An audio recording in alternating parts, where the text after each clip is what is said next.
Hello दोस्तों, स्वागत है आपका अपने यूट्यूब चैनल IQ रैंकर्स पे। तो चलिए जो टेस्ट डेली हम देखते हैं उसे स्टार्ट कर रहे हैं। फर्स्ट क्वेश्चन है 2011 के जनगणना के अनुसार भारत की कुल जनसंख्या विश्व की कुल जनसंख्या का कितना प्रतिशत है? तो 17.5% है। ठीक है, 17.5%। ठीक है, 17.5%। 2011 के जनगणना के अनुसार निम्नलिखित में से किस राज्य में देश की कुल जनसंख्या का सर्वाधिक प्रतिशत निवास करता है? तो वो है राज्य उत्तर प्रदेश। ठीक है, उत्तर प्रदेश। भारत में पहली संपूर्ण जनगणना किस वर्ष हुई थी?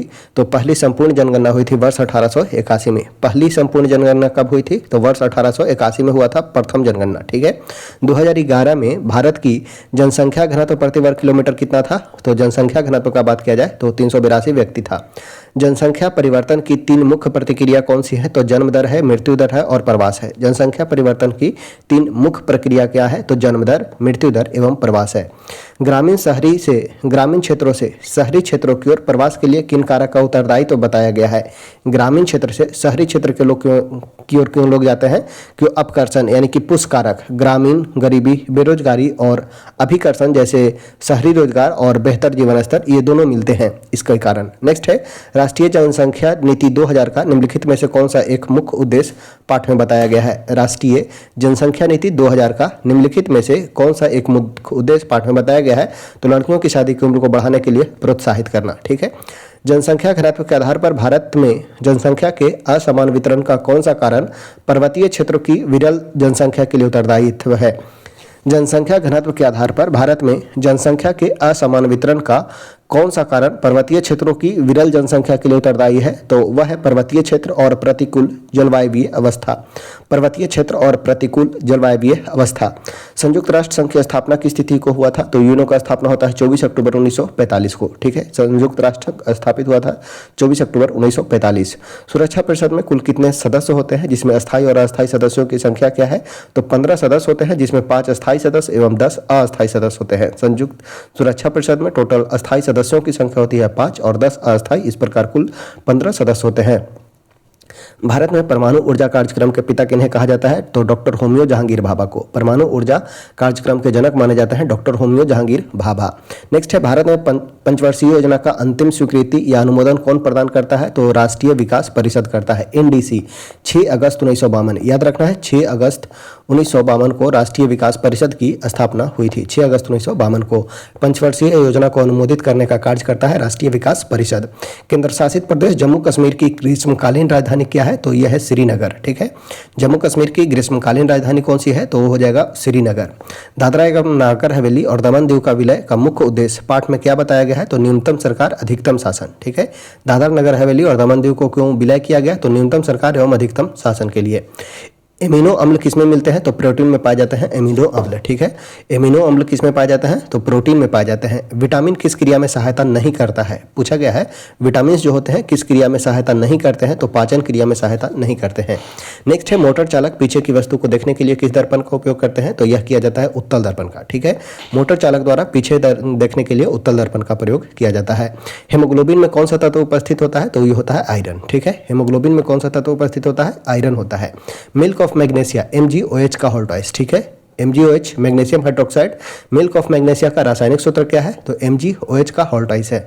मानव शरीर में पाचन का कार्य मुख्य रूप से किस अंग में होता है? तो छोटी आंत में होता है। ठीक है, मानव शरीर में पाचन मुख्य रूप से कहाँ होता है? तो छोटी आंत में होता है। शरीर की सबसे बड़ी ग्रंथि कौन सी है? तो यह है यकृत। ठीक है, शरीर की सबसे बड़ी ग्रंथि कौन हो जाएगी? तो ये हो जाएगा यकृत।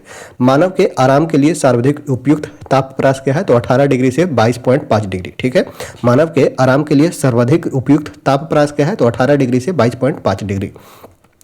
सबसे हल्का और सर्वाधिक वाष्पशील द्रव ईंधन कौन सा है? तो यह है गैसोलीन। सबसे हल्का और सर्वाधिक वाष्पशील द्रव ईंधन कौन सा है? तो यह है गैसोलीन। नेक्स्ट है रेटिना पर बना प्रतिबिंब कैसा होता है? तो वास्तविक होता है एवं उल्टा होता है। रेटिना पर बना प्रतिबिंब कैसा होता है? तो वास्तविक और उल्टा होता है। केंद्र शासित प्रदेश जम्मू कश्मीर विधानसभा का कार्यकाल कितने वर्ष का होगा? तो यह 5 वर्ष का होगा। जम्मू कश्मीर विधानसभा का कार्यकाल कितने वर्ष का होगा? तो यह 5 वर्ष का होगा। बुद्ध ने गृह त्याग के बाद सर्वप्रथम वैशाली में किस गुरु से सांख्य दर्शन की शिक्षा ली थी? तो अलार्म कलाम से। ठीक है, अलार कलाम से। 2 गुरु का याद रखना है, एक है वैशाली के अलार कलाम एवं रुद्रक रामपुत। ठीक है, अलार कलाम एवं रुद्रक रामपुत से। बुद्ध ने द्वितीय गिरी राजगिरी राजगीर के कौन थे जिन्होंने योग की शिक्षा प्राप्त की थी? तो राजगीर के सिद्ध थे रुद्रक रामपूत। याद कैसे रखेंगे? राजगीर में पहले अक्षर जो है रा है और इनका नाम भी है रुद्रक रामपूत। ठीक है, रुद्रक रामपूत से कहाँ शिक्षा मिले थे? तो राजगीर के गुरु थे रुद्रक रामपूत। और अलार कलाम कहाँ के गुरु थे? तो ये वैशाली के थे। ठीक है, लास्ट लेटर है ला और यहाँ भी आ रहा है ला, तो अलार कलाम वैशाली से और राजगीर से रुद्रक रामपूत। टोन थोड़ा सा पकड़ना है, टोन से याद रखने का प्रयास करेंगे। वैशाली से है अलार कलाम और राजगीर से है रुद्रक रामपूत। नेक्स्ट है, भगवान बुद्ध ने अपना प्रथम उपदेश कहाँ दिया था? तो यह दिए थे सारनाथ में। ठीक है, भगवान बुद्ध ने अपना प्रथम उपदेश कहाँ दिया था? तो सारनाथ में दिया था। वही सबसे अधिक का बात किया जाएगा तो सबसे अधिक श्रावस्ती में देते हैं। बुद्ध का अंतिम उपदेश कहाँ दिया गया था? तो वैशाली में। 3 याद रखना है, सबसे पहला उपदेश कहाँ दिए थे? तो सारनाथ में। सबसे अधिक उपदेश कहाँ दिए थे? तो श्रावस्ती में। और सबसे अंतिम उपदेश कहाँ दिए थे? तो वैशाली में। ठीक है, नेक्स्ट है, अष्टांगिक मार्ग की संकल्पना किससे प्रेरित है? तो धर्मचक्र प्रवर्तन से। ठीक है, अष्टांगिक मार्ग की संकल्पना किससे प्रेरित है? तो धर्मचक्र प्रवर्तन से। बुद्ध का प्रिय शिष्य कौन था? तो आनंद। ठीक है, आनंद उपाली और आनंद एवं उपाली, आनंद के द्वारा सूत पिटक लिखा गया था। ठीक है, प्रथम बौद्ध संगीति किस शासक के शासनकाल में हुई थी? प्रथम बौद्ध संगीति तो राजगीर में हुआ था, महाकश्यप की अध्यक्षता में अजातशत्रु के शासनकाल में। ठीक है, राजगीर में आयोजन होता है, राजगीर याद रखना है, राजगीर में। और राजगीर में कौन गुरु थे? तो राजगीर में रुद्रक रामपूत से इन्होंने योग दर्शन की शिक्षा ली थी। ठीक है, राजगीर में योग दर्शन की शिक्षा रुद्रक रामपूत से लिए थे। और प्रथम जो बौद्ध शिखर सम्मेलन होता है 483 ईस्वी में महात्मा बुद्ध की मृत्यु के बाद, तो यह हुआ था अजातशत्रु के समय में। भागवत धर्म के संस्थापक कौन है? तो वासुदेव कृष्ण है। ठीक है, भागवत धर्म के संस्थापक है वासुदेव कृष्ण। वासुदेव के दैवीकरण का सर्वप्रथम उल्लेख किस ग्रंथ में मिलता है? तो पाणिनि के अष्टाध्यायी में। ठीक है, वासुदेव के दैवीकरण का सर्वप्रथम उल्लेख किस ग्रंथ में मिलता है? तो पाणिनि के अष्टाध्यायी में। भागवत धर्म का सिद्धांत किस ग्रंथ में निहित है? तो श्रीमद् भागवत गीता में निहित है। ठीक है, भागवत धर्म का सिद्धांत किस ग्रंथ में निहित है? तो वो है ग्रंथ श्रीमद् भागवत गीता। नेक्स्ट है, दादरा एवं नगर हवेली और दमन दीव केंद्र शासित प्रदेश का विलय कब हुआ? तो 26 जनवरी 2020 को। ठीक है, डेट याद रखना है 26 जनवरी 2020। दादर नगर हवेली एवं दमन दीव केंद्र शासित प्रदेश का विलय प्रभावी कब हुआ? तो 26 जनवरी 2020 को। नेक्स्ट है, महाराजा हरि सिंह ने भारत सरकार को कश्मीर में हस्तक्षेप का आग्रह कब किया था? तो डेट याद रखना है 24 अक्टूबर 1947। ठीक है, 24 अक्टूबर 1947 महाराजा हरि सिंह ने भारत सरकार से कश्मीर में हस्तक्षेप का आग्रह कब किया था? तो 24 अक्टूबर 1947 को। नेक्स्ट है, जूनागढ़ रियासत का नवाब कौन था जिसने पाकिस्तान में विलय की घोषणा की थी?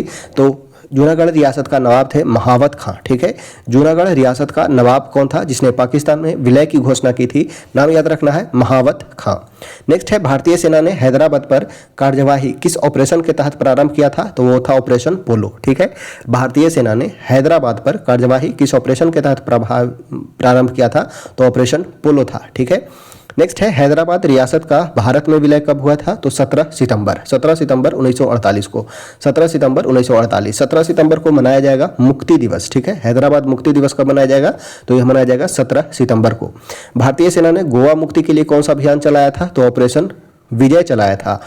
हैदराबाद के लिए ऑपरेशन पोलो चलाया गया और गोवा के लिए ऑपरेशन विजय चलाया गया। ऑपरेशन विजय गोवा से संबंधित है। भारतीय संविधान के किस अनुच्छेद में नागरिकता संबंधी प्रावधान है? तो भाग 2 के अनुच्छेद 5 से 11 तक। ठीक है, नागरिकता संबंधी प्रावधान किस अनुच्छेद में है? तो अनुच्छेद 5 से 11 तक। भारत में संसद द्वारा पहला नागरिकता कानून कब बनाया गया? तो वर्ष 1955 में। ठीक है, भारत में संसद द्वारा पहला नागरिकता कानून कब बनाया गया? तो यह बनाया गया था वर्ष 1955 में। नागरिकता संशोधन अधिनियम 2015 द्वारा OCI में किसका विलय कर दिया गया? तो PIO को। ठीक है, पृथ्वी की सबसे ऊपरी परत को क्या कहा जाता है जिसकी गहराई 0 से 30 किलोमीटर तक होती है? तो यह क्रस्ट कहलाता है, भूपर्पटी या क्रस्ट कहलाता है। पृथ्वी की सबसे ऊपरी परत को क्या कहा जाता है? तो पृथ्वी का सबसे ऊपरी परत क्रस्ट कहलाता है। ठीक है, पृथ्वी का सबसे ऊपरी परत क्रस्ट या भूपर्पटी कहलाता है। ठीक है, क्रस्ट या भूपर्पटी कहलाता है। गहराई होता है 0 से 30 किलोमीटर। भूपर्पटी का मुख्य संगठक पदार्थ क्या है? तो यह हो जाएगा सियाल यानी कि सियाल कुछ इस प्रकार से होता है, सियाल सीमा नीफे। ठीक है, नीफे सियाल यानी कि क्रस्ट में होता है, क्रस्ट में होगा सियाल यानी कि सिलिकॉन और एल्युमिनियम। सीमा यानी कि क्रस्ट मेंटल। ठीक है, मेंटल में होगा वो होगा सीमा यानी कि सिलिकॉन और मैग्नीशियम। और क्रस्ट मेंटल कोर, कोर में जो होगा वो निकेल और फेरस होगा। ठीक है, इस तरह क्रम याद रखना है। मैग्मा या लावा का स्रोत पृथ्वी की आंतरिक संरचना के किस भाग को माना जाता है? तो मेंटल का ऊपरी भाग। ठीक है, मेंटल का ऊपरी भाग। नेक्स्ट है निचले मेंटल तथा ऊपरी मेंटल के कोर के बीच असंबद्धता क्या कहलाता है? तो यह गुटेनबर्ग कहलाता है। निचली मेंटल और ऊपरी मेंटल के बीच की असंबद्धता क्या कहलाता है? तो गुटेनबर्ग असंबद्धता कहलाता है। तो इसका ट्रिक भी बतलाए थे, कॉनमरेगुलेल। ठीक है, पृथ्वी के आंतरिक कोर की अवस्था क्या और इसका कारण क्या है? तो ठोस अवस्था है एवं उच्च दाब के कारण ठोस होता है। नेक्स्ट है प्लेट विवर्तनिकी यानी कि प्लेट टेक्टोनिक अवधारणा समन्वित रूप से किस विद्वान द्वारा प्रस्तुत किया गया था? तो मैकेंजी, पार्कर और मोर्गन के द्वारा। ठीक है, प्लेट विवर्तनिकी, प्लेट टेक्टोनिक अवधारणा समन्वित रूप से किन विद्वानों ने प्रस्तुत किया था? तो मैकेंजी ने, पार्कर ने एवं मोर्गन ने। लिथोस्फेरिक प्लेट, लिथोस्फेरिक प्लेट पृथ्वी के किस परत पर क्षैतिज अवस्था में चलमान है? तो दुर्बलता मंडल में, स्टेनोस्फेयर में। ठीक है, लिथोस्फेरिक प्लेट पृथ्वी के किस परत पर क्षैतिज अवस्था में चलमान है? तो स्टेनोस्फेयर यानी कि दुर्बलता मंडल में। नेक्स्ट है गुरुत्वाकर्षण के अधीन अंतरिक्ष में फेंकी गई वस्तु की गति को क्या कहा जाता है? तो यह प्रक्षेप गति कहलाता है, प्रोजेक्टाइल मोशन कहलाता है। गुरुत्वाकर्षण के अधीन अंतरिक्ष में फेंकी गई वस्तु की गति को क्या कहा जाता है? तो प्रक्षेप गति यानी कि प्रोजेक्टाइल मोशन कहा जाता है। प्रक्षेप द्वारा अपने उड़यन काल यानी कि टाइम ऑफ फ्लाइट काल में तय की गई क्षैतिज दूरी क्या कहलाती है? तो यह क्षैतिज परास कहलाता है, हॉरिजेंटल रेंज कहलाता है। कुछ इस प्रकार ये होगा हॉरिजेंटल रेंज। प्रक्षेप द्वारा अपने उड़यन काल में तय की गई क्षैतिज दूरी क्या कहलाएगी? तो यह क्षैतिज परास कहलाता है। और क्षैतिज परास के लिए एंगल जो होना चाहिए वो होना चाहिए 45 डिग्री। ठीक है, क्षैतिज परास के लिए एंगल जो होगा वो होगा 45 डिग्री। नेक्स्ट है क्षैतिज प्रक्षेप गति में वस्तु का पथ कैसा होगा? तो यह पाराबोलिक होगा, परवलयाकार होगा। क्षैतिज प्रक्षेप गति में वस्तु का पथ कैसा होगा? तो परवलयाकार होगा, पाराबोलिक होगा। किसी वृत्त की परिधि के साथ किसी वस्तु की गति या वृत्ताकार पथ के साथ घूर्णन क्या कहलाता है? तो यह वृत्तीय गति कहलाता है। किसी वृत्त की परिधि के साथ किसी वस्तु की गति या वृत्ताकार पथ के साथ घूर्णन क्या कहलाता है? तो यह वृत्तीय गति कहलाता है। नेक्स्ट है वस्तु द्वारा अपने वृत्ताकार पथ पर एक चक्कर पूरा करने में लगने वाले समय को क्या कहते हैं? तो यह आवर्तकाल कहलाता है। वस्तु द्वारा अपने वृत्ताकार पथ पर एक चक्कर पूरा करने में लगने वाले समय क्या कहलाता है? तो यह आवर्तकाल कहलाता है। वृत्तीय गति में कोणीय वेग का मात्रक क्या है? तो यह रेडियन पर सेकेंड। ठीक है, वृत्तीय गति में कोणीय वेग का मात्रक क्या है? तो यह रेडियन पर सेकेंड हो जाएगा। नेक्स्ट है किसी वस्तु अथवा निकाय का वह बिंदु जहां वस्तु का निकाय का संपूर्ण द्रव्यमान केंद्रित हो तो वह कहलाता है द्रव्यमान केंद्र। ठीक है, किसी वस्तु अथवा निकाय का वह बिंदु जहां वस्तु का या निकाय का संपूर्ण द्रव्यमान केंद्रित हो तो वह द्रव्यमान केंद्र कहलाता है। नेक्स्ट है वस्तु के द्रव्यमान केंद्र की स्थिति किस प्रकार की गति में परिवर्तित होती है? तो केवल स्थानांतरित गति में चेंज होता है। ठीक है, वस्तु के द्रव्यमान केंद्र की स्थिति किस प्रकार की गति में परिवर्तित होती है? तो केवल स्थानांतरित गति में। नेक्स्ट है सममित वस्तु में यदि द्रव्यमान वितरण एक समान हो, सममित यानी कि सिमेट्रिक वस्तु में यदि द्रव्यमान वितरण एक समान हो तो द्रव्यमान केंद्र कहाँ स्थित होता है? तो वस्तु के ज्यामितीय केंद्र के संपाती होता है। ठीक है, वस्तु के ज्यामितीय केंद्र के संपाती होता है। नेक्स्ट है कैल्शियम कार्बाइड पर पानी डालने से कौन सी गैस प्राप्त होगा? तो कैल्शियम कार्बाइड पे यदि पानी डाला जाए तो हमें एसिटिलीन गैस प्राप्त होता है। ठीक है, एसिटिलीन गैस। नेक्स्ट है न्यूक्लियस के अलावा कोशिका के किस अंग में डीएनए पाया जाता है? तो माइटोकॉन्ड्रिया में। न्यूक्लियस यानी कि केंद्रक जिसे ब्रेन ऑफ द सेल कहते हैं, इसके अलावा कोशिका के किस अंग में डीएनए पाया जाता है? तो माइटोकॉन्ड्रिया में। नेक्स्ट है बिहार में अबरख की खान कहाँ से कहाँ तक विस्तृत है? तो चंपारण से हजारीबाग तक। ठीक है, बिहार में अबरख की खान कहाँ से कहाँ तक विस्तृत है? तो चंपारण से हजारीबाग तक। नेक्स्ट है नालंदा विश्वविद्यालय के ध्वंसा अवशेष भारतवर्ष के किस राज्य में पाए जाते हैं? तो यह नालंदा विश्वविद्यालय का बात किया जाए तो बिहार में पाया जाएगा। ठीक है, नेक्स्ट है मौर्य राजवंश की राजधानी कहाँ थी? तो यह था पाटलिपुत्रा। मौर्य राजवंश की राजधानी थी पाटलिपुत्रा। बिहार का पश्चिमी भाग किस प्रकार की भूमि का फैलाव है? तो यहाँ उर्वरक भूमि है। ठीक है, बिहार का पश्चिमी भाग में किस प्रकार की भूमि का फैलाव है? तो उर्वरक भूमि का है। हर्षवर्धन के समय में बिहार राज्य में कौन सा विश्वविद्यालय खूब प्रसिद्ध था? तो वह था नालंदा विश्वविद्यालय। हर्षवर्धन के समय में बिहार राज्य में कौन सा विश्वविद्यालय प्रसिद्ध था तो वह था नालंदा विश्वविद्यालय।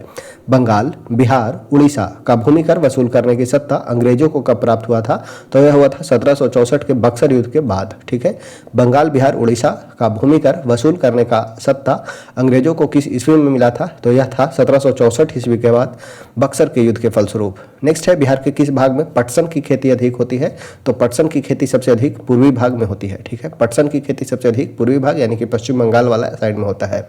बिहार का प्रमुख त्यौहार क्या है? तो बिहार का प्रमुख पर्व है छठ पूजा। ठीक है, नेक्स्ट है, हीनयान एवं महायान संप्रदाय किस धर्म से संबंधित है? हीनयान और महायान संबंध किस धर्म से है? तो बौद्ध धर्म से है।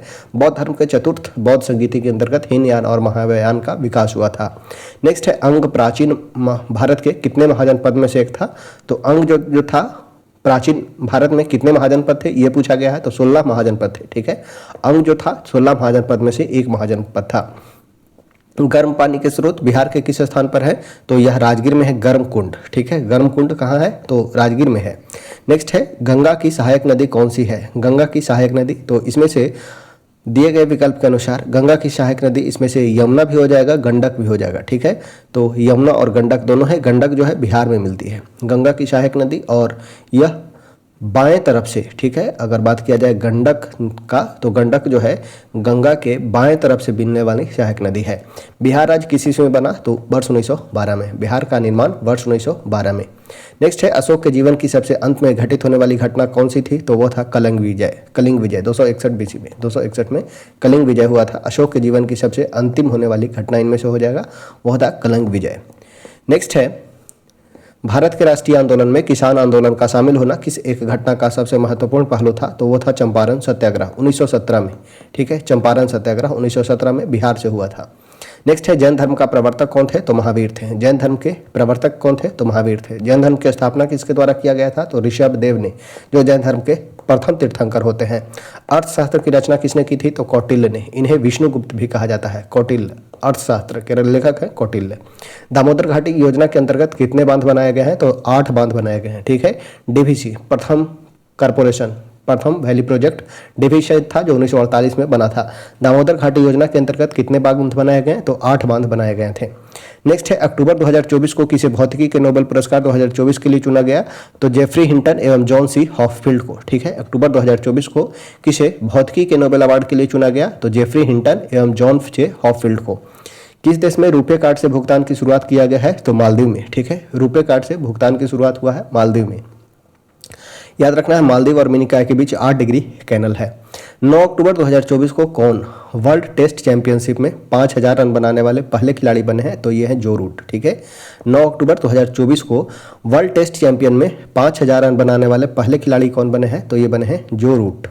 नेक्स्ट है, 10 अक्टूबर 2024 को डिजी लॉकर ने निर्बाध पहुंच के लिए किसके साथ साझेदारी किया है? तो डिजी लॉकर ने उमंग ऐप के साथ साझेदारी किया है। 10 अक्टूबर 2024 को डिजी लॉकर में निर्बाध पहुंच के लिए किसके साथ साझेदारी किया गया है? तो उमंग ऐप के साथ। 38वां राष्ट्रीय खेल का आयोजन कहाँ किया गया? उत्तराखंड में। ठीक है, 38वां राष्ट्रीय खेल उत्तराखंड में आयोजित किया गया है। बताना है आपको 39वां कहाँ हुआ? तो 39वां हुआ मेघालय में। किस देश की हांगकांग को 2024 का साहित्य का नोबेल अवार्ड मिला है? तो यह है दक्षिण कोरिया के। ठीक है, हांगकांग को 2024 का साहित्य का नोबेल पुरस्कार दिया गया। इनका संबंध है दक्षिण कोरिया से। ठीक है, दक्षिण कोरिया राजधानी बात किया जाएगा तो उत्तर कोरिया का है प्योंगयांग और दक्षिण कोरिया का राजधानी हो जाएगा वो हो जाएगा सियोल। नेक्स्ट है, 11 अक्टूबर 2024 को कहाँ दुनिया के सबसे ऊंचे इमेजिंग चेरनोकोव टेलीस्कोप का अनावरण किया गया? तो यह किया गया लद्दाख में। 11 अक्टूबर 2024 को दुनिया के सबसे ऊंचे इमेजिंग चेरनोकोव टेलीस्कोप का अनावरण कहाँ किया गया? तो लद्दाख में किया गया। किस देश की निहोन हिंडाक्यो ऑर्गेनाइजेशन को नोबेल पीस प्राइज 2024 दिया जाएगा? किस देश की निहान हिंडाक्यो ऑर्गेनाइजेशन को नोबेल पीस प्राइज दिया जाएगा? तो यह जापान का। ठीक है, जापान का। नेक्स्ट है, 11 अक्टूबर 2024 को किस देश में जंसोरेश्वरी मंदिर में देवी काली का मुकुट चोरी हुआ है? तो यह है बांग्लादेश में। ठीक है, जंसोरेश्वरी मंदिर ये कहाँ है? तो बांग्लादेश में है। भारत डिजिटल कृषि सम्मेलन 2024 कहाँ आयोजन किया गया? तो यह आयोजन किया गया हैदराबाद में। भारत डिजिटल कृषि महासम्मेलन का आयोजन कहाँ किया गया? तो यह किया गया हैदराबाद में। किस राज्य में विद्यारंभ उत्सव मनाया गया? कहाँ? तो केरल में। विद्यारंभम उत्सव कहाँ मनाया गया? तो यह मनाया गया केरल में। नेक्स्ट है, 14 अक्टूबर 2024 को कौन चीन में माउंट सीसी पांगमा पर चढ़ने वाले पहले भारतीय बने हैं? तो ये बने हैं अर्जुन वाजपेयी। ठीक है, चीन में माउंट सीसापांगमा पर चढ़ने वाले पहले भारतीय कौन बने हैं? तो अर्जुन वाजपेयी बने हैं। ऑस्ट्रेलिया में आयोजित बडिंगो इंटरनेशनल चैलेंज बैडमिंटन टूर्नामेंट में महिला एकल का खिताब कौन जीती है? तो तान्या हेमंत जीती है। 14 अक्टूबर 2024 को कौन प्रतिबंधित प्रौद्योगिकी रूस का दूसरा सबसे बड़ा आपूर्तिकर्ता बना है? तो यह बना है भारत। कौन सा देश इजराइल के थार्ड मिसाइल रक्षा प्रणाली भेजेगा? तो अमेरिका भेजेगा। इजराइल को थार्ड मिसाइल रक्षा प्रणाली कौन भेजेगा? तो अमेरिका भेजेगा। नेक्स्ट है 30 सितंबर 2024 को किसने नए आत्मघाती ड्रोन शहीद 136 का अनावरण किया है? तो ईरान ने किया है। ड्रोन शहीद 1363 का अनावरण किसने किया है? तो ईरान ने किया है। किस राज्य का इंडोगो 2024 का सर्वश्रेष्ठ पर्यटन कौन बना है? इंडोगो कहाँ का है? तो यह है मणिपुर का। इंडोगो 2024 का सर्वश्रेष्ठ पर्यटन गांव कौन सा बना है? तो इंडोगो किस राज्य का गांव है? तो यह है मणिपुर का। 30 सितंबर 2024 को टेस्ट क्रिकेट में 300 विकेट लेने वाले पहले भारतीय बाएं हाथ के स्पिनर कौन बने हैं? तो यह है रविंद्र जडेजा। ठीक है, 30 सितंबर 2024 को टेस्ट क्रिकेट में 300 विकेट लेने वाले पहले भारतीय बाएं हाथ के गेंदबाज कौन है? तो यह है रविंद्र जडेजा। 2 अक्टूबर 2024 को किस देश में यूएई के राजदूत के आवास पर हमला किया गया? तो किस देश में यूएई के राजदूत के आवास पर हमला किया गया था? तो सूडान में। ठीक है, 7 अक्टूबर 2024 को किसे फिजियोलॉजी और मेडिसिन के क्षेत्र में नोबेल पुरस्कार 2024 के लिए चुना गया है? तो विक्टर एम्ब्रोस को और गैरी रुबुकन को। विक्टर एम्ब्रोस और गैरी रुबुकन को। ठीक है, ऑप्शन हो जाएगा सी। चलिए इसके साथ इस वीडियो को यहीं पे किया जाता है समाप्त।